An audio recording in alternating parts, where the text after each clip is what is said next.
Bantamweight bout here. Johnathan Martinez coming in at -115 against Adrian Yanez, sitting at -115 as well. Straight pick 'em, over under 2.5 rounds, +120 for the over, -150 for the under. Adrian Yanez coming off his first loss in quite some time. Johnathan Martinez is on a bit of a streak. Both men 29 years of age. Both men very similar. You see the height and the reach and just the way they fight. Strikers, both of them love to strike. And Adrian Yanez more so of a boxer. And Johnathan Martinez kind of known for those leg kicks, seemingly now. He just picked up a good win against Said Nurmagomedov as an underdog. Before that, knocked out Cub Swanson with the leg kicks in the second round. 9-3 in the UFC and quickly rising up the ranks. So this should be a good fight.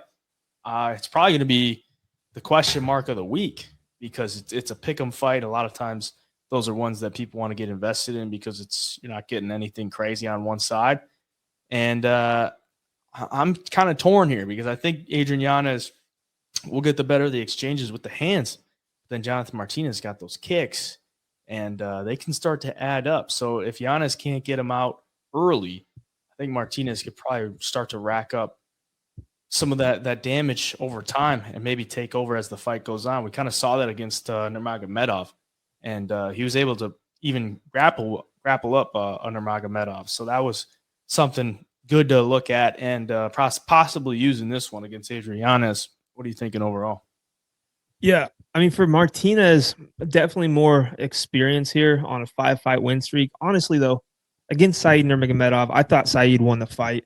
I thought Said did some really good work, definitely won the first round. And then from there, the numbers in that fight, Said 47 strikes to Martinez 38. Said had 3 takedowns and 2 submission attempts. So it's like, I don't know if you can count that really as a good win for Martinez.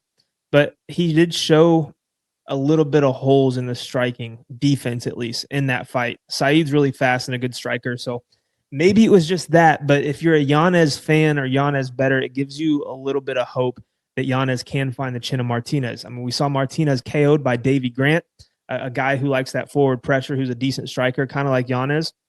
And, betting wise, you mentioned something to me yesterday is that you're kind of getting a discount on Yanez here because of his last loss. Takes his first loss in the UFC to Rob Font, who was a good striker and, knocked out in the first round or TKO in the first round.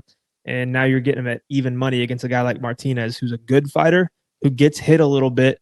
And if you can, stay away from the leg kicks, he is beatable and he is hittable. After Martinez lost to Davy Grant, he didn't really fight anybody until Cub Swanson. And I mean, say what you want about Cub, but, Cub's damn near 40 years old at the end of his career. And Martinez did exactly what he needed to do against an older fighter like that. So, yeah, for the pick, I think I really want to take Yanez. But for Martinez, I think if he survives that first round, I think Yanez could get a little sloppy with it. I think we saw it against Davy Grant towards the end of the fight, a little more tired, a little more sloppy, and he became a little hittable. And if you do that against Martinez, Martinez is experienced enough with the leg kicks, the body kicks, and everything where he can kind of wear on you. So for the pick, I'm going to take Yanez because I just got a feeling, but this is a close fight in my opinion, especially after the first round. It's going to get really interesting. Yeah, I think I'm going to go with Yanez too. Like you said, I think you're getting a discount based on that loss to Rob Font where he was a favorite in. Johnathan Martinez comes through as an underdog against Said in a fight that, like you said, not a lot of people think he won it. And then he's coming in here as a pick'em against Yanez, who was above him in the rankings. I think there's probably a lot of value on Yanez. I don't see a ton on Martinez at this point. So I'm going to go with Yanez for the pick. And if you look at the output, Yanez it's over 2 more significant strikes landed per minute. And he's got 100% takedown defense. Not a lot of people have really tried to take him down. And I don't really see Martinez, coming in here takedown heavy game, but he could mix it in. I'll still take Yanez for the pick, though.